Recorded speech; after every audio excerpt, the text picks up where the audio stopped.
Hello everyone. So today, this video we are making for diffraction through the simulation software. It's a very good simulation software, PhET. You should also try this simulation. I will try to just explain diffraction on this software. So to begin with, I'm sharing my screen and then I will be able to show you that what exactly it is. So what you will find, our diffraction pattern is like this only. So what he had given is, he had given us a source of light. The source of light is like this, as you are able to see. Then you are having something like, you are having this, we call it as a slit basically. Now, because it is a side view, we won't be able to slit what is exactly inside the slit. So he had shown a slit in this way also. So you can understand it's a side view, and it is, you are looking from the front, that how the slit will look like. And now he's saying that, okay, this is my screen, and this is the front view of the screen, that what exactly will look in the screen. He's giving you so many possibilities. You can change some kind of slits. To begin with, I would like to go with a circular slit. So let us see what is happening. I'm having a circular slit. It's a source of light. So what I'm doing is, I'm just switching it on. So we all know what happens normally. So he's saying that, okay, you will be able to get this kind of pattern. So here is the view from the side, but what exactly is visible? It is my slit.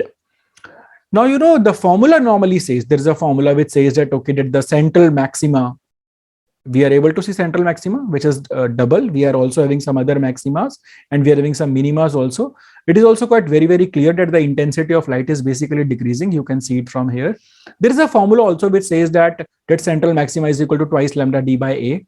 So obviously one thing is quite very clear, that if by chance I'm going to increase this size of aperture, then certainly this maxima, the size of this central maxima, will decrease. So let us try this diameter. What I'm doing is, I'm increasing the diameter. Let's see. I'm increasing, increase. So what I did is, I increased the diameter up to a very, very great height. Now my aperture is having a very high dia. So basically this software is allowing us to change the diameter from 0.04 millimeter to 0.4 millimeter. So it is not a very, very high value. 0.4 millimeter bhi bahut hi kam hota hai, we know. But now if we are increasing the size, you can see that, okay, the central maxima, not only central, rather all maximas, the size is quite basically decreasing. If I decrease the diameter, it's an opposite kind of thing. I'm having the smallest possible slit. You can see you are able to get a very, very greater, broader diffraction patterns. Certainly, you would also like to see that, okay, what will happen if I use the blue color? I made this for red. Let us try for blue also. So I'm changing this color from, you should also try it. So you are able to see, okay, the size of central maxima is basically decreasing. If I was using red, okay, size was more. If I'm using this, size is less. What I'm able to understand is, quite very clearly, I'm able to understand two things, that what is the effect of lambda on diffraction pattern, and what is the effect of size of slit. So basically I'm able to understand this. I would also like to take this to one more thing I would explain you, which is really very wonderful. Let us change the slit. I'm going by a not circular, I'm having a square kind of slit. Let me take the red color only once again. What I'm doing is, now I am reducing the width, I'm increasing the height, I'm reducing the width. Basically, now what good thing I'm able to understand from this is that, now what I'm able to understand, that the slit is basically in the y-axis. This cut or the slit is along the y-axis, but you will be surprised to find that the diffraction pattern is along x-axis. Once again, the same thing, central maxima is double, and they are less.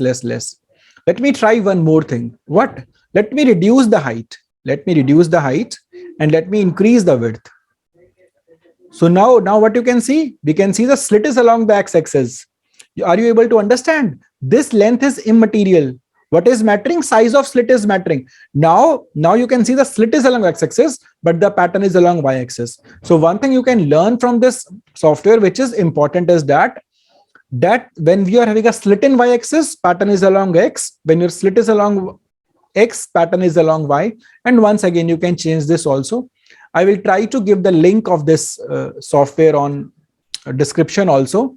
You must try this. You can learn 100 of things. What will happen if I increase the height? What will happen, increase the depth? And obviously it will give you a new dimension. Thank you so much. Thank you, everybody.